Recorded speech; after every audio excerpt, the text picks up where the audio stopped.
Today I'm going to interview Lib. She will tell you what it was like to live with a husband with undiagnosed Asperger's for the first 32 years of marriage, how this led to her to becoming a Cassandra, and how she started to break out of that cycle.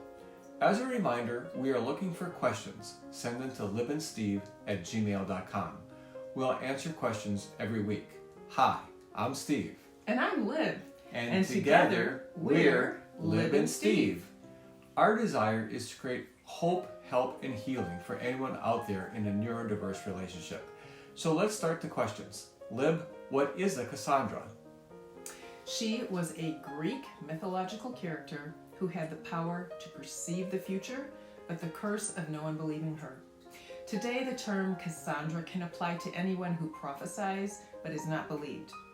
In a neurodiverse marriage, the neurotypical partner can see clearly where relational disaster is looming, but the Asperger partner doesn't see it and therefore doesn't believe her. And people outside the home do not experience the strain to the extent that the neurotypical partner does, so no one believes her when she says things are crazy.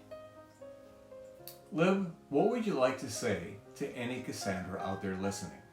Okay, I'm talking to you directly, girl. The struggle is real. I see you, and God sees you. In fact, I did this artwork to help process this. God's name in Genesis 16:13 is El Roy. It means you are the God who sees me. Gaslighting is a hard thing to endure. You begin to lose yourself, and it's like the erosion on a rocky cliff against the sea. Waves crashing. The landscape doesn't look the same after a while. The number one thing you can do for yourself is to find yourself again. Find your way back to your story and step into it. You are stronger than you know. There's a God who sees you and believes you. And when I learned that God cared more about me as an individual than he did about me being the wife that held our marriage together, I could begin to see through the fog. It starts with knowing that God who sees you and believes in you and has a beautiful story for you.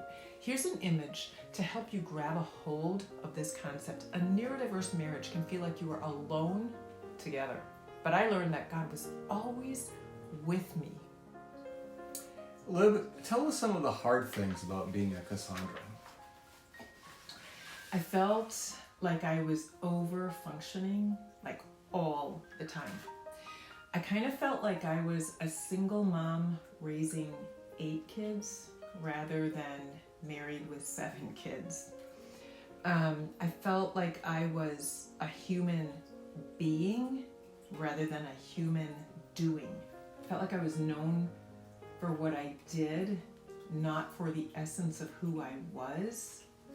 So I'm going to show an image of that reveals how I felt. Whatever I could do with my physical strength, that's what mattered. But who I really was really didn't seem to matter at all. Also, as the kids got older, I felt weaker, kind of spiraled downhill.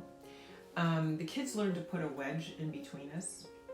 They didn't understand my frustration as a Cassandra because they were kids. And this is all they ever knew. This was normal to them. It's all they ever knew. So eventually I realized that not only were you criticizing me publicly in the moment, but also when I was not present, like to the kids. And so everyone thought I was crazy. Everyone was against me. And our 2 oldest kids have Asperger's and our youngest as well. And gosh, again, when you don't know what you don't know, it feels like crazy town. Lib, can you talk a little bit about what marriage felt like to you? Yeah. One of the first books we read after your diagnosis was called Alone Together. And I remember just like the title got me. Even before we read it, I'm like, oh, yeah, that's how I feel. Alone together. This helped me to legitimately begin to grieve. I'd been in constant survival mode for like 32 years, and there was no time to really stop and consider what's wrong. And so I needed to learn how to grieve, give myself permission to grieve.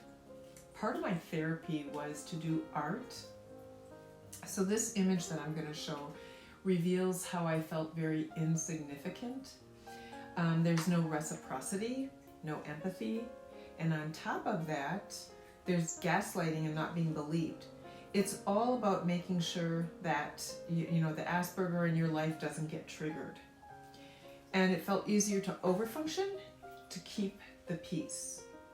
I know now that this is not a good approach.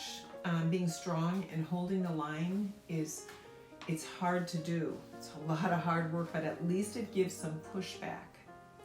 There's an article that I have pasted below in the description by Sarah Swanson out of Seattle, Washington. She's a neurodiverse therapist, and she does a great job in this article explaining how gaslighting works in an Asperger dynamic, a neurodiverse marriage. Thanks for sharing, Lib. Be encouraged. It's really good to know that Lib is on the other side of the Cassandra label. Our desire is that this provides you hope, help, and healing. Lib has written a book that is awaiting publishing, so we'll let you know when that happens. Remember, our breakthrough makes a way for your breakthrough. Remember, send us your questions, and please like us, subscribe, hit the notification bell, and share this with anyone who could benefit. See you next week.